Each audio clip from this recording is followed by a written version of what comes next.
Hi guys, and welcome back to Alistair Davies Golf. I'm joined today by Alex Elliott Golf, where we're going to do a one-hole strategy for you, where we're going to play just normal golf, see what comes up, and if the balls go in certain places, we're going to talk you through how we would approach a hole. It's a par 5, so hopefully we'll have some options of going for it in 2, laying into position, how we'd approach the pitch, and so on. We're not going to go through major detail on how we play each shot, more about the strategy and course management. So keep watching to see how we get on.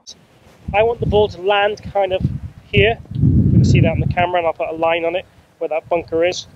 So this divot just in front of my ball is just right at that. So I'm going to set up initially at that divot. Everything's square. Ball position kind of left instep. Set up as normal. Get comfortable first of all, and then I'm going to turn the club head in about 1 to 2 degrees, as little as that. Okay. And then from there I'm going to try and hit my normal golf swing, trying to really get behind the golf ball and give it a bit of a lash. Par 5 lash.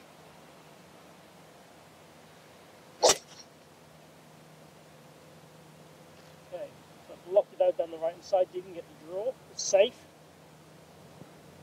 And I might make it a 3-shot. What's your plan, Alex? Right, so Not copying that. very similar to you though. Par 5, it pretty much determines whether you can get up in 2 from the tee shot.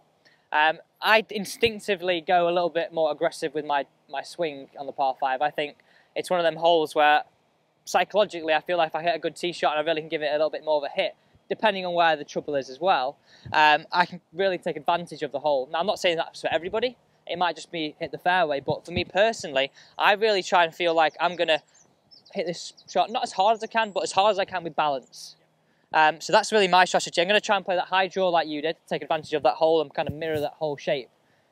On a dogleg right to left or left to right, I find it easier to mirror the hole as opposed to going against the dogleg. I feel like I'm going to hold the fairway a little bit easier doing that.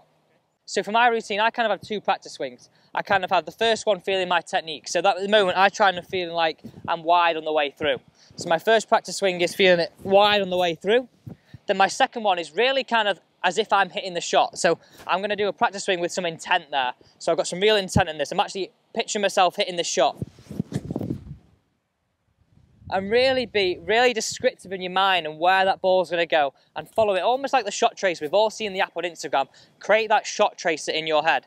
So let's now go straight into the shot. I've done my 2 practice swings, straight in, and I try and spend no longer than 4 seconds over this golf ball.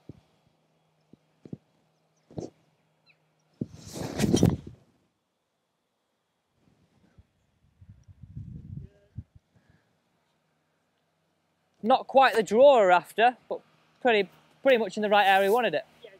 Okay, so this is where my tee shot finished, just off the fairway again, didn't get that draw I was looking for, so I'm slightly out of position to where I want to be. I could possibly get it to the green from here, but it would be a 3-wood. I've got about 240 to go, slightly into the wind also. Over water from this lie, not going to happen for me. So high risk, and I'm probably going to be in the water more often than not. So 70-30 rule is what I use. If I can get on the green 70% of the time, or out of trouble 70% of the time, I'd probably take it on. From here, it'd probably be down to about 20-80 the other way around, so not going to happen. So positioning wise, I want to get my ball just past that road we can see there. That'll leave me about 120 yards or so to the hole. If I go too much further, the water cuts in. So if I hit it right, if I go too much further, I could get in the water. If I go left and too much further, I could end up behind those trees.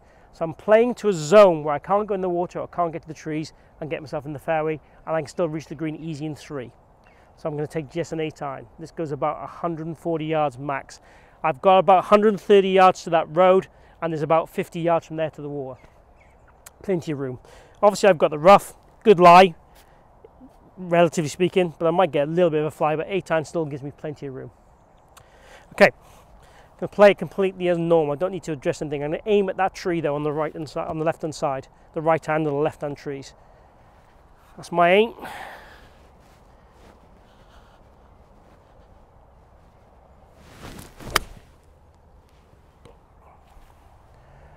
Okay, pretty happy with that.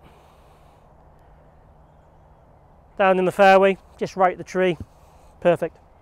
Okay, Alex, what have we got? So we actually caught the tree like you said on the way down, but we're in a pretty good position. We are in the rough, but because under the tree it's quite bare and it's actually sat like almost like out the fairway. So predicting the lie straight away, I'm going to say it's pretty much like we are on the fairway here. there's not too much to think about. I know it's a little bit bare, but for me, that doesn't really bother me in my situation. It may bother other people, so in this situation, some people might want to lay up roughly towards the area you were going to. However, I'm going to go for this green. So we've said it's 225 yards to cover the water, and we've got 230 yards to flag, so that flag's cut tight over that water. Now, all the number I really am bothered about is the cover over that water. Can I carry that water on a good shot? Because if I can't carry that water, then for me, that's where we lay up. We don't even take that shot into the equation, because there's almost no point going for it. Because even if we hit a good shot, we could actually then hit it in the water, and then we associate that with actually a bad negative shot, and really it's just poor course management. Sure, yeah. What's your line going to be? Because obviously the flag's cut way right. It is. I'm gonna take it the left edge. So if you see that, I don't know if you can see here, but we'll put a line on the screen there for you. You've got the yellow stake, and that's really on the left edge of that water. So I'm going to really feel like that's my target. And if I hit it on that line, which is the shortest carry over that water, then I'm going to be in a good space. I'm going to be on the green, pitching relatively, hopefully level with the water at the maximum at 225, but I'm going to have that cover sorted. That's my main situation. And as a bailout, I know the flag's a long way away from those bunkers on the left, but as a bailout, that's not a bad situation to be in for me. I think the bunkers is your bailout, and it's understanding and knowing where your bailout is. Don't stand there and think, oh, I've got to get this on the green. Be happy and know that the bailout is left when the water's right. So again, I'm going through my full routine. My feeling is really wide through. Then picturing a shot. I'm going to try and hit a little bit of a draw here, so if it does draw, I'm drawing it away from that water. And if it goes pretty straight, which is what I usually produce, I'm going to be on the green. Picture that shot.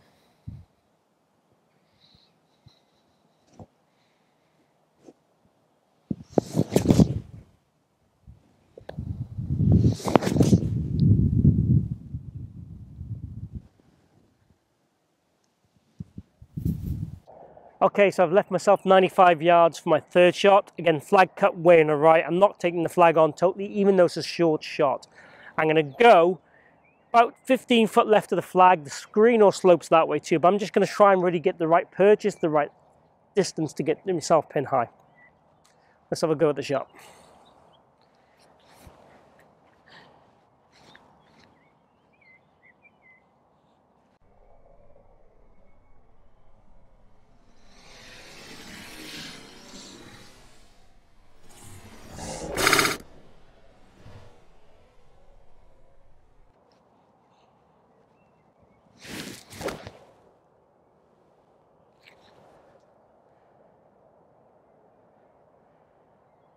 Pretty happy with that. Landed about 15 foot left or so. Looks pretty good for distance. Good strike. Happy with that shot, really. You know, not too aggressive, just the right kind of play for me from here. Gives myself a chance for a birdie. So we managed to get the ball favouring up that left-hand side. Now, we used that marker, didn't we, to feel that that was my flag. And I actually just pulled it a little bit left of that. But we knew my bailout was the bunkers. So we've got a putt. We've got a chance to make an actual eagle here. But for me, it's managing my expectations here. Let's get this down with inside 10 to 7 feet and give myself a good chance of birdie. It's downhill quite a lot at the end, so just all I've got to do is get this ball teetering over the edge of this slope. It's down left to right and give myself a good chance, and hopefully I tap in for a birdie.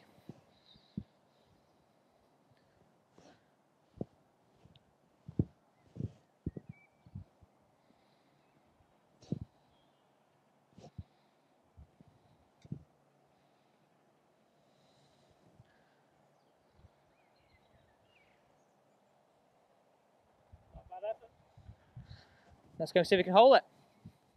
Come on, Alex, you've got to putt first. Yeah, so even though you laid up, you're actually still closer to the hole. So I've got this for birdie. Let's see if I can hold this putt. Now, I've left myself a bit of a smelly one. Well, they're both awkward putts, but as if a birdie's not so No. not so worrying. Obviously, if it's for a two putt, then you might be a little bit more under pressure than me, but they're both for the same score at the end of the day.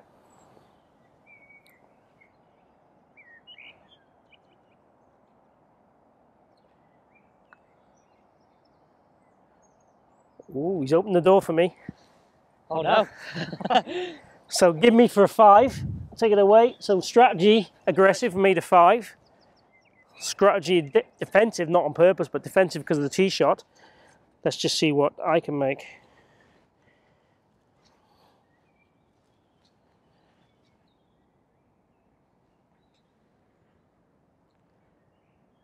Lovely. Look at that. 4 defensive wins. 1-0 to defensive. Best bit of advice I'd give anyone is if you play on your own 2 balls, play 1 strategy defensive, 1 strategy aggressive, and see what works. It's a good way to do things. It's amazing how sometimes, like that occasion there, yeah, weighing up your options and actually playing for a bit more position, yeah, not intentionally because of the tee shot, but can still give you a chance for birdie. That's the beauty sometimes in the par 5. If you go a bit more aggressive, the tee shot doesn't come off. It makes you go the defensive route like it did with me. Yeah, I still managed to produce, a birdie, but par I would have been happy with, obviously, but birdie's better. But, I'm not losing shots to you when you went aggressive. So it's great. So hopefully you've enjoyed this take on a 1-hole strategy. Again, we didn't purposely design it for 1 to be safe or 1 to be aggressive. We just said we hit the tee shot and go from there, and it worked out nicely. If you have, please click like down below. If you haven't subscribed already, please do so. Got regular content coming every week on a variety of subjects. Also check out Alex's channel and give him a subscribe as well too. His links will be below. So Alex Elliott Golf. So please also tell me what videos you want to hear from me in the future also. Just chat down below, ask any questions, get back to you as soon as we can. Thanks for watching and see you again here soon.